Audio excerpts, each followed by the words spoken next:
Hello students, আমার চ্যানেলে তোমাদেরকে স্বাগত। শুরু করছি মাধ্যমিক 2026 পরীক্ষার্থীদের জন্য ভূগোলের ছোট প্রশ্নের মক টেস্ট 2। ঠিক আছে, তো তোমাদের সামনে রয়েছে দেখো 20টি প্রশ্ন। এই 20টি প্রশ্নের মধ্যে দেখে নাও 20টি শর্ট প্রশ্নের মধ্যে কতগুলি পারছো একটু দেখে নাও, মধ্যে কতগুলি পারছো একটু দেখে নেবে। ঠিক আছে, কতগুলো পারছো দেখে নাও। ঠিক আছে, তো আমি আগেও বলেছি তোমাদের ছোট প্রশ্ন কিন্তু শর্ট প্রশ্ন কিন্তু 36 নাম্বার আছে।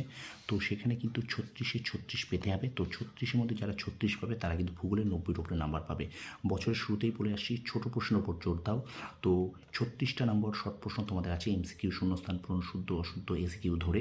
ঠিক আছে, তো এই প্রশ্নগুলো অবশ্যই তোমরা একটু দেখো, তোমরা মক টেস্ট দাও। এই ছোটো প্রশ্নগুলোর মাধ্যমে তোমরা বুঝতে পারবে তোমাদের প্রস্তুতি কেমন আছে। শর্ট প্রশ্ন তোমরা কতটা কি পারবে নিজেরা যাচাই করে নাও, এই 20টি প্রশ্নের মধ্যে কতগুলো তোমরা পারছো। ঠিক আছে, তো চলো শুরু করি ক্লাসটি। দেখো প্রথম প্রশ্ন বলছে গ্রেড বা পর্যায় কথাটি প্রথম কে ব্যবহার করেন।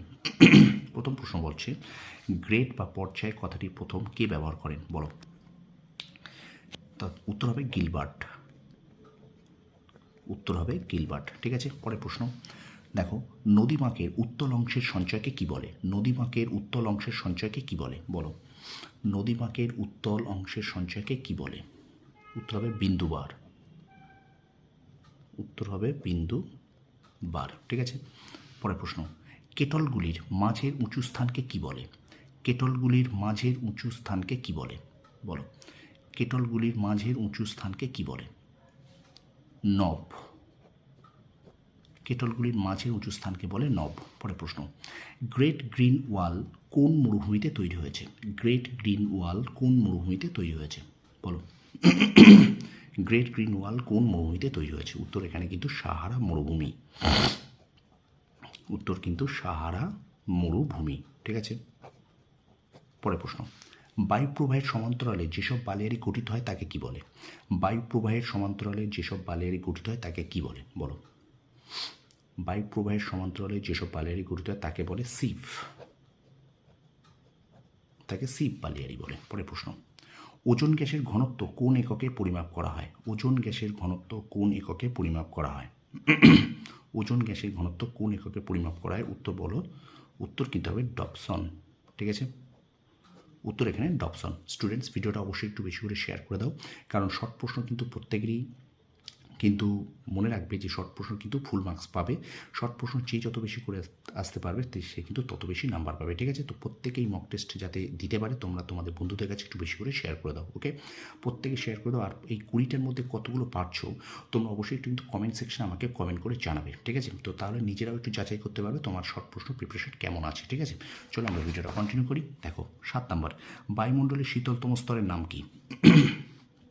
বায়ুমণ্ডলের শীতলতম স্তরের নাম কি। বায়ুমণ্ডলের শীতলতম স্তরের নাম কি। উত্তর এখানে মেসোস্ফিয়ার। উত্তর কিন্তু এখানে মেসোস্ফিয়ার। বায়ুমণ্ডলের শীতলতম স্তরের নাম মেসোস্ফিয়ার। পরের প্রশ্ন বায়ুমণ্ডল সর্বাধিক উষ্ণ হয় কোন পদ্ধতিতে। বায়ুমণ্ডল সর্বাধিক উষ্ণ হয় কোন পদ্ধতিতে। বায়ুমণ্ডল সর্বাধিক উষ্ণ হয় কোন পদ্ধতিতে। উত্তর হবে বিকিরণ। উত্তর বিকিরণ পদ্ধতি। ঠিক আছে, পরের প্রশ্ন সমুদ্রবায়ু ও স্থলবায়ুর বৃহৎ সংস্করণকে কি বলে।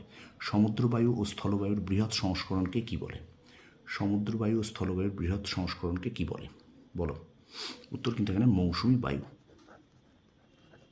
উত্তর এখানে মৌসুমী বায়ু। ঠিক আছে, পরের প্রশ্ন কোন অঞ্চলে 4 o'clock রেন দেখা যায়, বলো। কোন অঞ্চলে 4 o'clock রেন দেখা যায়। কোন অঞ্চলে 4 o'clock রেন দেখা যায়। উত্তর হবে কিন্তু এখানে নিরক্ষীয় অঞ্চল। উত্তর নিরক্ষীয় অঞ্চল। ঠিক আছে, পরের প্রশ্ন কোন অঞ্চলে বায়ুর আর্দ্রতা সবচেয়ে বেশি। কোন অঞ্চলে বায়ুর আর্দ্রতা সবচেয়ে বেশি, বলো। 11 নম্বর প্রশ্ন কোন অঞ্চলে বায়ুর আর্দ্রতা সবচেয়ে বেশি। উত্তর কিন্তু এখানেও উত্তর নিরক্ষীয় অঞ্চল। নিরক্ষীয় অঞ্চল। আমি প্রথমে বরাবরই বলেছিলাম শর্ট প্রশ্নের কোনো কিন্তু সাজেশন হয় না। তো শর্ট প্রশ্ন যারা টেক্সট ভালো করে পড়েছে, আমার ক্লাসগুলো দেখেছে, তারা অবশ্যই শর্ট প্রশ্ন কিন্তু পড়ে আসতে পারবে, এটুকু বিশ্বাস করি। ঠিক আছে, তো শর্ট প্রশ্ন তোমাকে একমাত্র কিন্তু অনেক নাম্বার তুলতে সাহায্য করবে, কারণ শর্ট প্রশ্ন ঠিক হলে ঠিক, ভুল হলে ভুল। ওকে, তারপর দেখো পৃথিবীর গভীরতম সমুদ্র খাতের নাম কি। পৃথিবীর গভীরতম সমুদ্র খাতের নাম, বলো। পৃথিবীর গভীরতম সমুদ্র খাতের নাম কি, এটা হলো উত্তর মারিয়ানা খাত। মারিয়ানা খাত। তোমরা এটা বলবেই মারিয়ানা খাত কোথায় অবস্থিত, অর্থাৎ কোন মহাসাগরে অবস্থিত, কোথায় অবস্থিত। তোমরা এটা কমেন্ট সেকশনে আমাকে জানাবে, ঠিক আছে। এই মারিয়ানা খাত কোথায় অবস্থিত, অর্থাৎ কোন মহাসাগর, কোন মহাসাগর, ঠিক আছে। এটা তোমরা কিন্তু আমাকে কমেন্ট সেকশনে জানাবে। এটা এই মারিয়ানা খাত, ঠিক আছে, মারিয়ানা খাত কোন মহাসাগরে অবস্থিত, এটা তোমরা অবশ্যই আমাকে কমেন্ট সেকশনে জানাবে, ঠিক আছে। দেখো পরের প্রশ্ন, এল নিনো সৃষ্টি হয় কোন মহাসাগরে, বলো। এল নিনো সৃষ্টি হয় কোন মহাসাগরে, এল নিনো সৃষ্টি হয় কোন মহাসাগরে, উত্তর কিন্তু প্রশান্ত মহাসাগর, প্রশান্ত মহাসাগর, ঠিক আছে। পরের প্রশ্ন, ল্যান্ডফিলের বর্জ্য ধোঁয়া জলকে কি বলে, ল্যান্ডফিলের বর্জ্য ধোঁয়া জলকে কি বলে, ল্যান্ডফিলের বর্জ্য ধোঁয়া জলকে কি বলে, উত্তর হবে কিন্তু লিচেট, উত্তর কিন্তু লিচেট, ঠিক আছে। পরের প্রশ্ন, বলো মরুস্থলী শব্দের অর্থ কী, বলো দেখি মরুস্থলী শব্দের অর্থ কী। মরুস্থলী শব্দের অর্থ কিন্তু মৃতের দেশ, মরুস্থলী শব্দের অর্থ মৃতের দেশ। পরের প্রশ্ন, ভারতের বৃহত্তম নদী গঠিত দ্বীপ কোনটি, ভারতের বৃহত্তম নদী গঠিত দ্বীপ কোনটি, কোনটি, ভারতের বৃহত্তম নদী গঠিত দ্বীপ, এটা উত্তর হবে, বলো। ভারতের বৃহত্তম নদী গঠিত দ্বীপ হলো মাজুলি, মাজুলি দ্বীপ।